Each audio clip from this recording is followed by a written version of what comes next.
আমাদের বাড়িতে কিছু দামড়া গোসাপ টাটেলের ছদ্মবেশে রয়েছে বহুদিন ধরে। 5 বছর ধরে কোনো ভাড়া দেয়নি, কোনো কাজকর্মও করে না, রান্না বান্নাতেও হেল্প করতে দেখিনি কোনোদিন।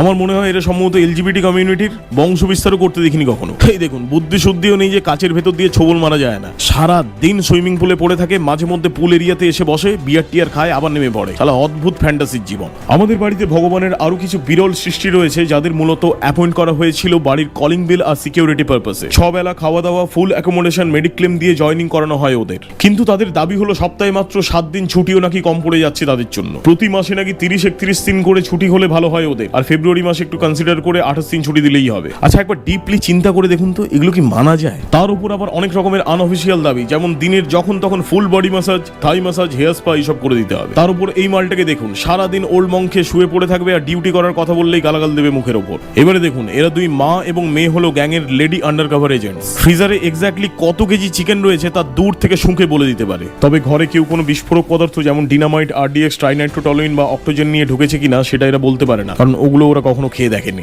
1-2 বার খেয়ে দেখলেই মোটামুটি ডিটেক্ট করতে শিখে যাবে ওরা। ভাবতে পারছেন না যা ধুরন্ধর এই ডিটেকটিভ ডুও। অদ্ভুত এই প্রাণীদের খাবার গিলে ফেলার আগেই আবার নতুন করে খিদে পেয়ে যায়। প্রতি মুহূর্তে মুখে খাবারের জোগান না দিলে যখন তখন এসে লাথি মেরে দেবে, মেরে ফেলারও হুমকি দেবে গলা টিপে ধরে রেখে। বহুবার হয়েছে এরকম। রিটায়ারমেন্টের টাইম এসে যাওয়া এই মালটার ওরিয়েন্টেশন নিয়ে বরাবরই সন্দেহ আছে আমার। মাঝে মধ্যে এইভাবে চোখ মারে আমাকে আর অশ্লীল অঙ্গভঙ্গি করে। আরশোলাকে যেমন উল্টে দিলেই সে আর নিজে থেকে সোজা হতে পারে না, আমাদের এই লেডি এজেন্টও সেই রকম।